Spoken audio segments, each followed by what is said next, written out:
But what if looking inside doesn't just wake you up? What if it tells you what's coming? Dreams, we all have them. Some are strange, some are terrifying. Some fade away the moment we open our eyes. And some stay with us for a lifetime. Across every ancient civilization, from the high priests of Egypt to the shamanic tribes of the Amazon, dreams were never just nighttime nonsense. They were omens, messages, visions of the future. But in the modern age, we've cast dreams aside, labeled them as psychological leftovers, electrical static in a sleeping brain. Enter Carl Gustav Jung, Swiss psychiatrist, mystic thinker, spiritual explorer. Jung didn't just believe dreams had meaning, he believed they were the bridge between the conscious and the unconscious, and perhaps, something even greater. A portal to what he called the collective unconscious. A realm of symbols, ancient patterns, and archetypes that connect us to all humanity. And within that realm, Jung noticed something uncanny. People dreaming events before they happened, symbols appearing in the subconscious that later manifested in real life. A dream of a flood followed by war. A vision of a falling tower followed by collapse. Coincidence? Wishful thinking? Or could some dreams be tapping into something beyond time? In this video, we'll dive deep into Carl Jung's mysterious world. We'll uncover what he really believed about dreams and why he thought they could predict the future.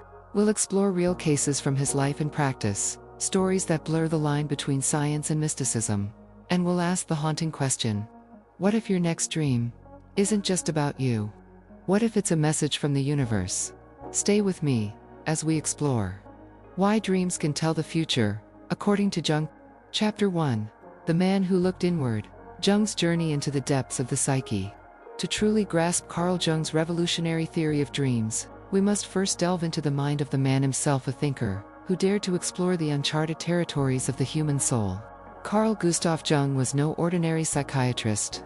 Born in 1875 in the quiet Swiss village of Keswell, he was raised in an environment steeped in theology, mythology, and enigma.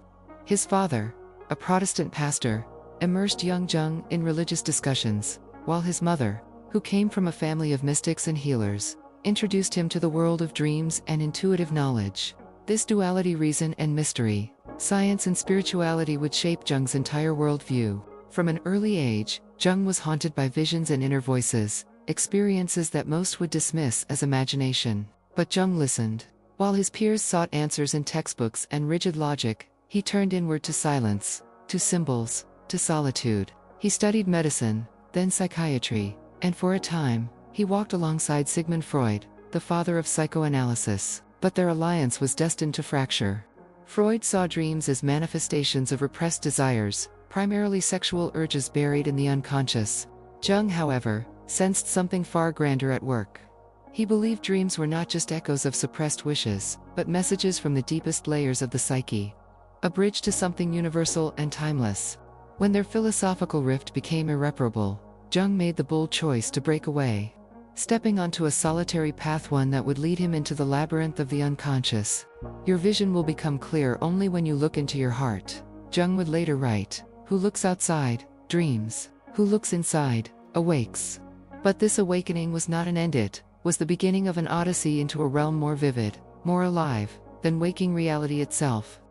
Chapter 2: The Landscape of the Mind. Jung's vision of the unconscious.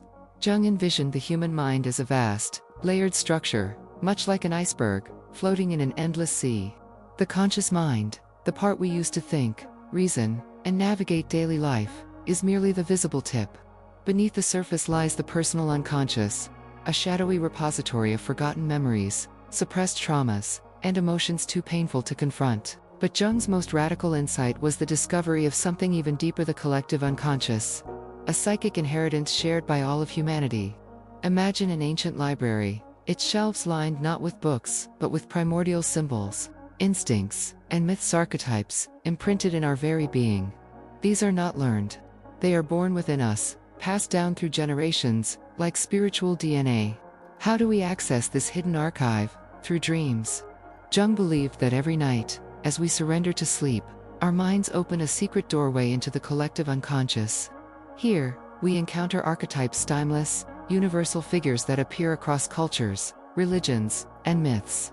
The wise old man, the guiding spirit who offers wisdom in moments of crisis, the great mother, the nurturing, and sometimes devouring force of nature, the shadow, the dark, repressed aspects of ourselves we refuse to acknowledge, the trickster, the chaotic jester, who disrupts order and reveals hidden truths, the hero, the part of us that rises to face impossible challenges. These figures emerge in fairy tales, religious parables, and, most intimately, in our own dreams. They speak in a language older than words, conveying truths that logic cannot grasp. And sometimes, they whisper of things yet to come. Jung called this phenomenon synchronicity, meaningful coincidences that defy rational explanation. A dream of a great flood might precede a personal upheaval. A vision of a snake could herald transformation. For Jung, dreams were not just reflections of the past, but maps to the future, guides leading us toward wholeness. If only we dare to listen. Chapter 3. Expanding further. The practical power of Jung's dream theory. Why does this matter today? Because Jung's approach to dreams offers more than intellectual fascination. It provides a practical tool for self-discovery. Modern psychology has validated many of Jung's insights.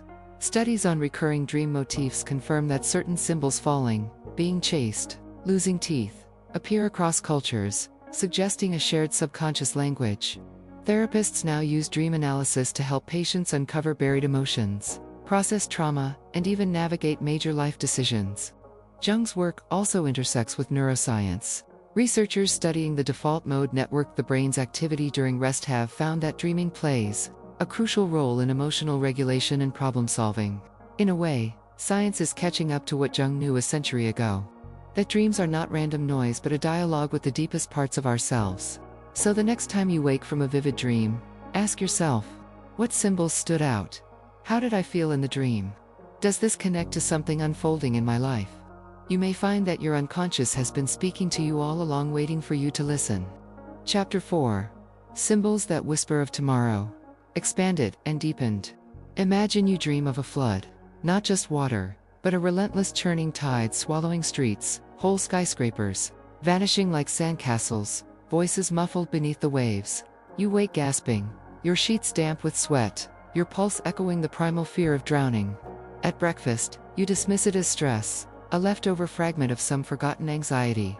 But 3 months later, the world cracks open. News channels blare with images of tanks rolling across borders, smoke pluming over cities, refugees clutching children to their chests. The dream rushes back not as metaphor, but as prophecy. The flood was never just water. It was the unstoppable tide of history, the collapse of order, the collective unconscious screaming a warning your waking mind couldn't decipher. Jung witnessed this eerie phenomenon repeatedly. Before the outbreak of World War I, he dreamt of a monstrous wave not of water, but of blood, surging across Europe, staining maps scarlet. Weeks later, the assassination of Archduke Ferdinand ignited the very war his unconscious had foreshadowed. His patients, too, reported dreams of burning libraries, faceless crowds fleeing, and clocks melting like wax all in the months leading to 1914. These weren't random nightmares. They were archetypal visions, fragments of a deeper intelligence. Jung called the anima mundi the world soul. This ancient concept, revived by Jung, suggests that beneath our individual psyches lies a vast, interconnected psychic ocean. Just as migratory birds sense storms continents away, the human unconscious trembles with premonitions of collective upheaval. Jung wrote, "The dream is the small hidden door in the deepest and most intimate sanctum of the soul." But sometimes, that door doesn't lead inward, it swings open to the future, to the unresolved tensions of the age. Chapter 5. Precognitive dreams.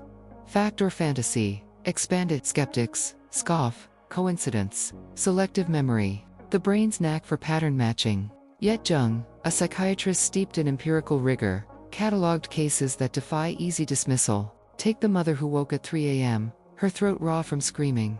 In her dream, she'd watched her Suna boy of 7 wade into a river, only to vanish beneath the current. She scribbled the details in a trembling hand, even sketching the twisted oak tree looming over the bank. When Jung received her frantic call, he urged caution. But 4 days later, a telegram arrived. Her son had drowned during a school picnic, pulled under by a whirlpool, near a gnarled oak. Then there was the stockbroker, who dreamt of a black horse, frothing and wild, plowing through a marketplace. He described the scene to Jung with unnerving precision. The splintered stalls, the vendor's striped apron, the horse's left hind leg marked by a white star. A week later, a runaway carriage horse mirrored the dream down to the scar.